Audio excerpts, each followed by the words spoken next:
नमस्कार, मैं हूं आपके साथ चित्रा सिंह और आप देख रहे हैं केकेडी न्यूज। वक्त हो चला है रिपोर्टर्स बुलेटिन का। खबर अंबेडकर नगर से है, जहां भाजपा के राष्ट्रीय अध्यक्ष जेपी नड्डा ने जन विश्वास यात्रा को अंबेडकर नगर की अकबरपुर के हवाई पट्टी पर हरी झंडी दिखाकर रवाना किया। बता दें कि भारतीय जनता पार्टी ने चुनावी शंखनाद का शुभारंभ कर चुनाव की तैयारियों में बाजी मार ली है।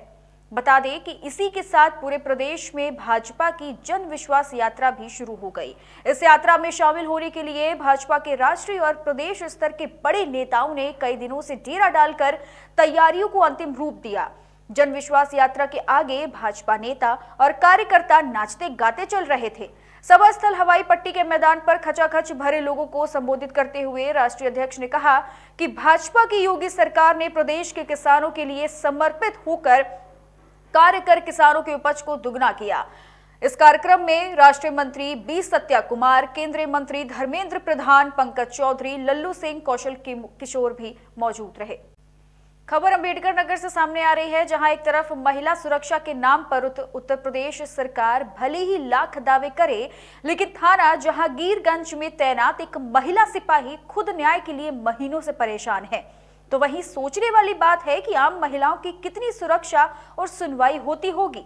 आपको बता दें कि पति के जुल्म से प्रताड़ित महिला सिपाही का रिपोर्ट अपने ही थाने में दर्ज नहीं हो पाया, जिसके चलते थक हार कर महिला सिपाही ने न्यायालय की शरण ली। न्यायालय के आदेश पर मुकदमा दर्ज होने के बावजूद महीनों से कोई कार्यवाही नहीं की गई। बता दें कि थाने में तैनात महिला आर्ची रंजू प्रजापति ने यह आरोप लगाया है कि उसे धोखे में रखकर थाना जहांगीरगंज अंतर्गत गणपतपुर निवासी सत्यप्रकाश विश्वकर्मा, जो कि पीएसी में सिपाही हैं, 24 मई 2021 को हिंदू रीति रिवाज से थाना भीटी के काली मंदिर में पुलिस कर्मियों और गणमान्य लोगों की उपस्थिति में शादी की। शादी के बाद दुल्हन को लेकर अपने घर गणपतपुर आया। फिर सत्यप्रकाश और उसके परिजनों का प्रताड़ना का दौर शुरू हो गया।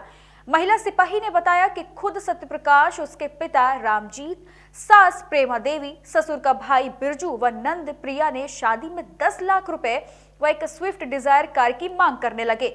जब पीड़िता ने इतना दहेज देने में असमर्थता जताई तो उसे मारपीट कर घर से निकाल दिया गया। महिला सिपाही ने कहा कि उसकी सुरक्षा और जान का खतरा बना हुआ है।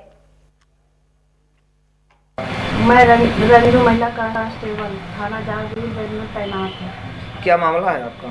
सत्यप्रकाश विश्वकर्मा जो 20 बटालियन आजमगढ़ बलरामपुर में तैनात है। तो क्या हुआ? जिसने मुझे धोखे में रखकर 24 मई 2021 को मेरे साथ शादी किया। उस समय भीटी में तैनात थी। सत्यप्रकाश के साथ जब मैं विदा होकर उसके घर गई तो उसके घर वालों द्वारा व सत्यप्रकाश द्वारा 10 लाख रुपए व स्विफ्ट डिजायर गाड़ी की मांग की गई, जो मैं देने में असमर्थ हूँ। मुझे मार पीट कर घर से निकाल दिया गया, जिसकी शिकायत हमने थाना जहांगीरगंज में की, परंतु मुकदमा दर्ज नहीं किया गया। जबकि मैं उसी थाने मौके पर तैनात हूँ। जिसके बाद मैं न्यायालय के शरण ली, तब मेरा मुकदमा थाने में दर्ज हुआ, लेकिन उस पर कार्रवाई नहीं हो रही है। जबकि विपक्षी गण बराबर जान मारने की धमकी और अराजक तत्वों द्वारा धमकाया। खबर हाथरस से सामने आ रही है, जहां मुस्लिम समाज के लोगों ने हाथरस सीट से घोषित बसपा प्रत्याशी का भव्य स्वागत किया। बता दें कि मथुरा रोड इगलास अड्डा फाटक के पास स्थित शाह मैरिज होम में मुस्लिम समाज के वरिष्ठ नेता और बसपा अलीगढ़ मंडल के सेक्टर प्रभारी एस जलालुद्दीन की अध्यक्षता में मुस्लिम समाज के सैकड़ों बुजुर्ग और युवा साथियों के साथ चेयरमैन संजीव काका का स्वागत सम्मान किया गया। बता दें कि स्वागत सम्मान में बसपा प्रत्याशी के पहुंचते ही जोरदार नारेबाजी और तालियों से स्वागत किया गया। अपने संबोधन में बसपा प्रत्याशी चेयरमैन संजीव काका ने सर्वप्रथम बहुजनों के हितैषी काशीराम को नमन किया और वहां उपस्थित बुजुर्ग और युवाओं से अपनी झोली फैलाकर भारी मतों से विजय बनाने के लिए हाथ जोड़कर अनुरोध किया। इस अवसर पर अलीगढ़ मंडल सेक्टर प्रभारी राज कपूर, जिला सचिव प्रभारी प्रमोद कुमार, विधानसभा अध्यक्ष सुभाष कुशवाहा समेत कई नेता शामिल रहे। ये कोई प्रेस कॉन्फ्रेंस नहीं की गई। ये मुझे माननीय बहन जी ने आज यहाँ सुरक्षित विधानसभा से प्रत्याशी बनाया है। इसके लिए मैं माननीय बहन जी का बहुत बहुत आभार प्रकट करता हूँ और अपनी पार्टी का बहुत बहुत आभार प्रकट करता हूँ। इस संबंध में यहाँ के हाथरस के मुस्लिम समाज के भाइयों ने मुझे यहाँ बुलाकर जो मान सम्मान दिया है, उसका मैं सभी मुस्लिम समाज के भाइयों का आभार प्रकट करता हूँ। आने वाले 2022 चुनावों को लेकर पार्टी किन किन मुद्दों पर चुनाव लड़ेगी? ये पूरे प्रदेश की जनता जानती है कि आदरणीय बहन कुमारी मायावती जी के 4 बार के कार्यकाल में जो भी कार्य हुए हैं वो किसी जनता से छुपे नहीं हैं और माननीय बहन जी इस बार 5वीं बार मुख्यमंत्री बनने जा रही हैं।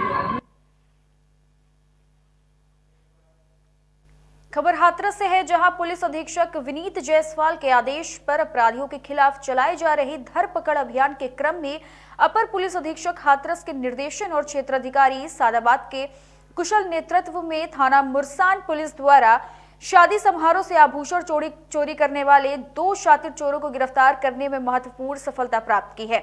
बता दें कि थाना मुरसान पर अमर सिंह पुत्र महेंद्र प्रताप सिंह निवासी कस्बा मुरसान जनपद हाथरस द्वारा तहरीर के माध्यम से सूचना दी गई कि 10 दिसंबर को उनकी पुत्री की शादी थी तथा बारात कस्बा मुरसान स्थित बारात घर में रुकी हुई थी कि तभी कुछ अज्ञात चोरों के द्वारा दुल्हन की जेवर और कपड़ों से भरे बक्से को चोरी कर लिया गया था, जिस पर कार्यवाही करते हुए पुलिस ने गिरफ्तार अभियुक्तों के कब्जे से गले का हार, मांग टीका, कांधनी और कई सामान बरामद की है। खबर हाथरस से आ रही है, जहां बीते दिन घास की मंडी में विश्व हिंदू महासंघ के कार्यालय का उद्घाटन बड़े ही धूमधाम से किया गया, जिसमें सभी पदाधिकारी गण तथा कार्यकर्ता भी मौजूद रहे। आपको बता दें कि जनपद हाथरस के घास की मंडी एरिया में एक अपना वालों का नोहरा है, जिसमें कार्यालय का उद्घाटन बड़े धूमधाम से मनाया गया।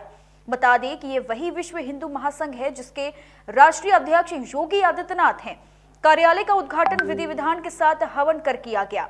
कार्यक्रम में आए जिला पंचायत अध्यक्ष आशीष शर्मा और शरद प्रजापति का सम्मान हुआ। उद्घाटन के उपरांत नगर के विभिन्न इलाकों में रैली निकाली गई, जिसमें हिंदू महासंघ के सभी पदाधिकारी गण तथा कार्यकर्ता उपस्थित रहे।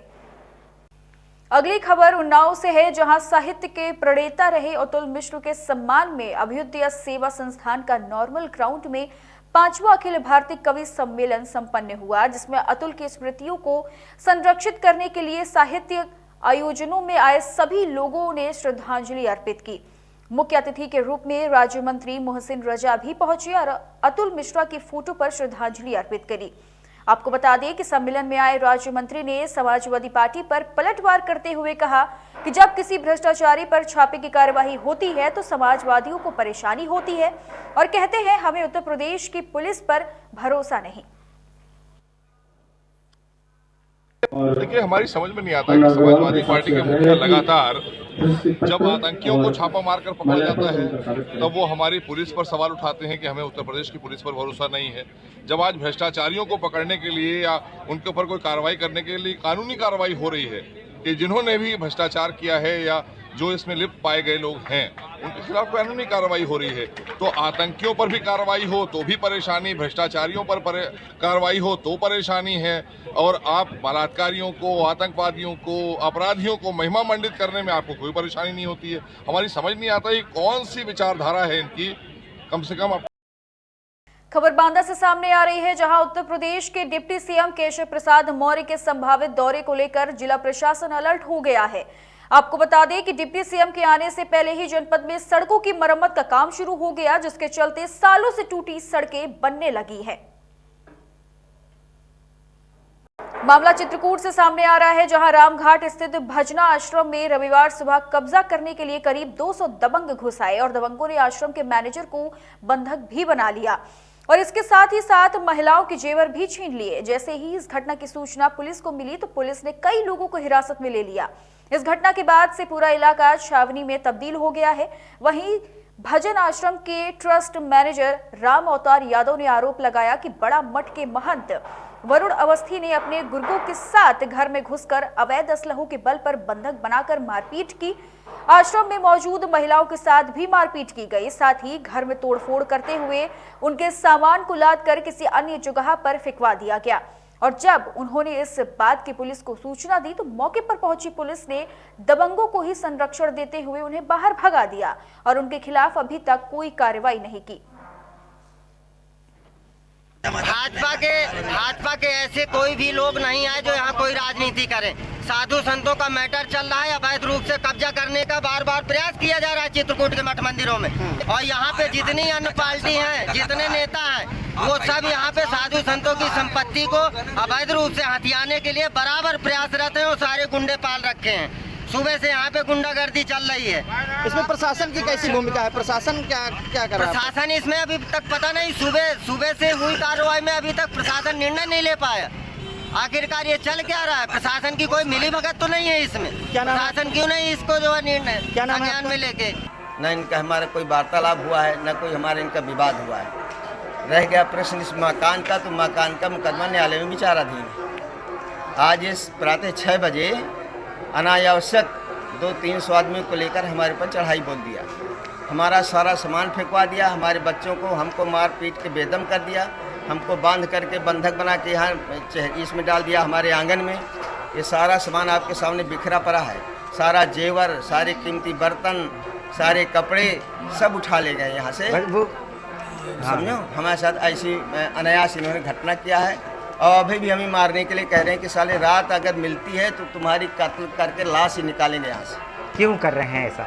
अब वो जाने क्यों कर रहे हैं। हमारा तो कोई उनसे विवाद नहीं है। उनका आरोप है कि आप कब्जा करे हुए यहाँ पर। नहीं, कब्जा नहीं किया। 100 सालों से हम किराएदार हैं। कोई आज का कब्जा नहीं। सन 1919 से हम इसमें किराएदार हैं। और बेदखली का मुकदमा न्यायालय में चल रहा है, हाई कोर्ट में चल रहा है और जिला न्यायालय में चल रहा है।